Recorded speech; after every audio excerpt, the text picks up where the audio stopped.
While we are planning a good story, we need to focus on four things. The first one is title, second is characters of the story, and the third is setting. The fourth one is problem.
Sometimes students forget to give a title to their story, and believe me, that's a big mistake because a story without a title is just like a human being without a name. I strongly advise you people to give your stories suggestive titles because a suggestive title is always full of suspense and it grabs the attention of the reader at once.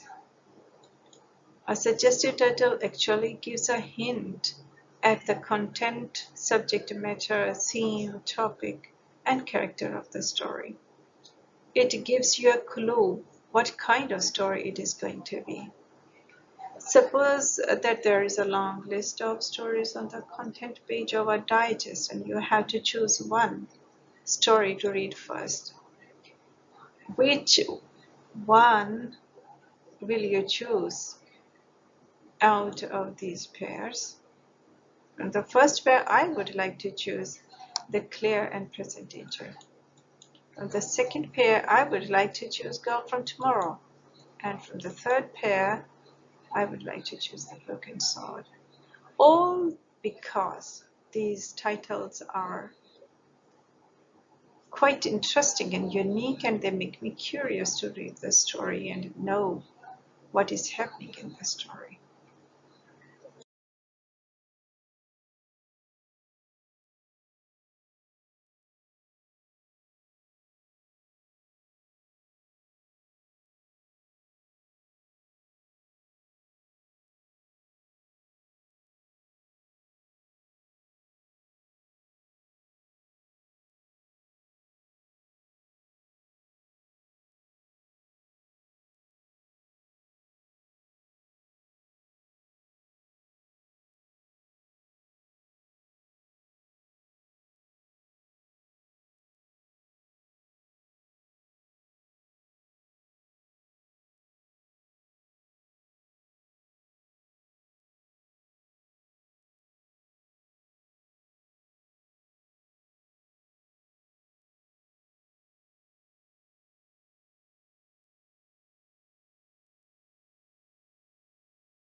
After deciding a title, we need to decide our characters.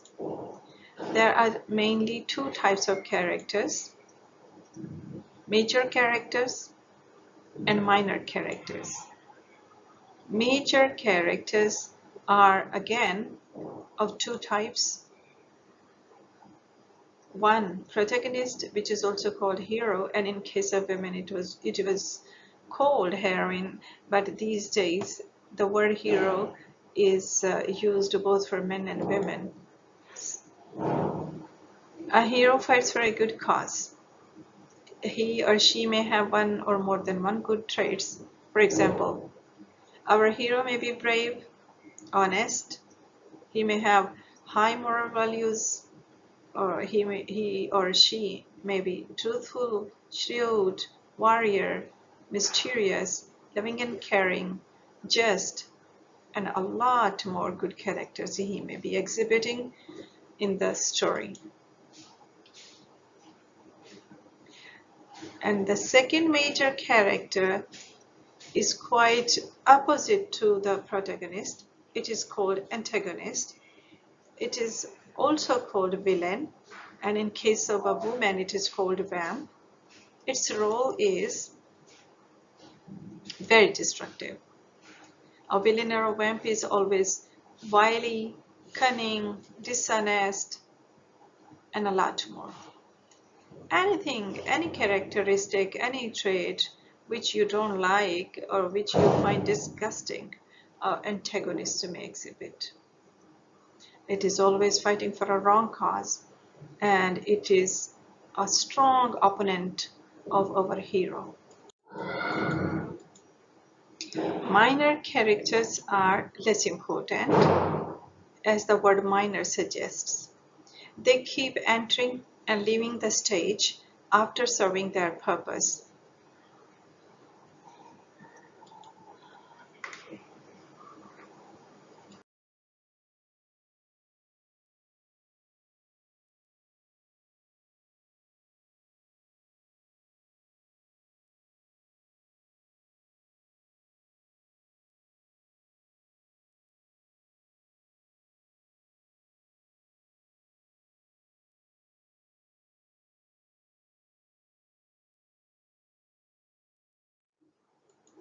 Dynamic or changing characters.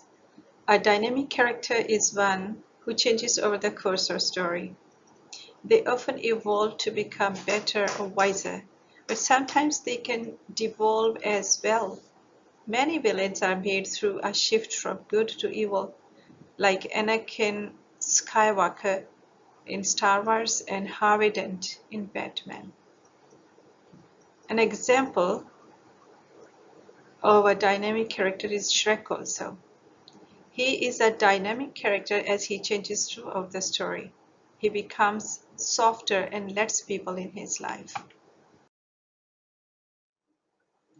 The second type of a character by quality is static or unchanging character. Static characters don't change over the course of a story. Many static characters are simply flat. Example is Cinderella. She remains friendly, honorable, and positive despite being orphaned, abused, and taken advantage of by her wicked stepmother and stepsisters. Round characters have many dimensions and they have many characteristics. That is why they are called round. The basic trait of a round character is that we are told enough about them. They are three-dimensional, rounded, authentic, memorable, original, and true to life. Shrek is a round character because we see his strengths and weaknesses. He seems like a real person. Fiona is also a round character. On the other hand, flat characters reveal only one or maybe two personality traits in story or novel, and the traits don't change. Ginny is a flat character.